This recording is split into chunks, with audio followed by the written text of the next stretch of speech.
I expected to hear from God at church, mostly from who was preaching. I would get started in a devotional and I would get bored with it, or it just didn't pertain to me. It was 3 or 4 days and I was like, well, that's not my situation. And then I would quit. And, reading the Bible was really difficult for me. I wanted to read, but I didn't know where to read. I didn't know what to read. And when I started with a Bible reading tool, I had to totally teach myself how to read again. And I stopped putting pressure on myself to read this many chapters, or I had to get this done, or I had to read before I went to bed, or I had to do this. And I just threw all that out the window. I started reading in 2 Samuel, and I was actually reading in the middle of it where Absalom had done all these things, and he had to leave the kingdom, and David was just heartbroken because he loved his son, but he couldn't take him back, and it was like I didn't get anything out of it. I was like, okay.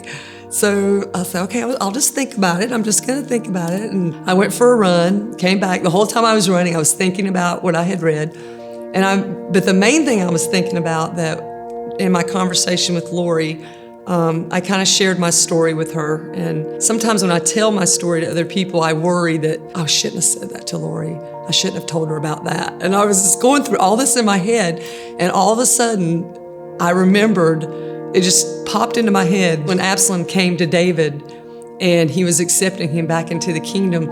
And he said that he bowed down before his king, and the king kissed him and took him back in forever.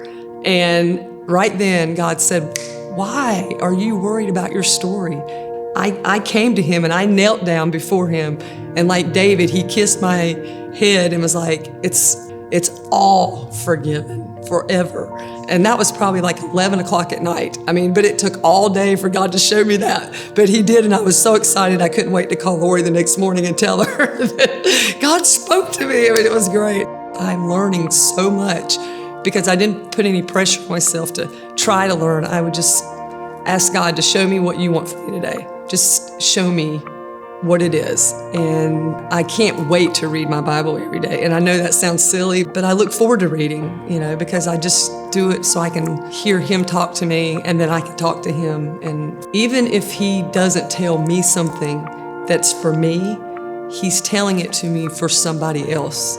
And that's happened so many times. One is a person that I train regularly. We meet every day. We have since COVID. During this time, she had a lot of fearfulness and a lot of, just anxiety. And so I asked her if she would read the book of John with me, and just 5 verses, just 5, 6 verses a day, nothing major, because that way that would help me be accountable to read, and her and I could talk about it. So she has been reading every day with me, and she's learning so much. And I'm so excited that she's asking questions about the Lord. And so that has been amazing. Who knows you better than God knows you? Devotionals are great, and I still read some, but nobody knows what you're going through today like God does. I guess being the person that always wanted man to feed me, I wanted, the preacher to, somebody give me something, tell me what to read, just tell me to do it and I'll do it. It's like all these years, the one who wrote it all, the one who spoke it all, he's the one I wasn't going to. So that was so silly. Like now, he just tells me what I need because it's his word. So why wouldn't I just go to him? And it just made perfect sense. So it's just been across the board such a blessing. It's been so amazing.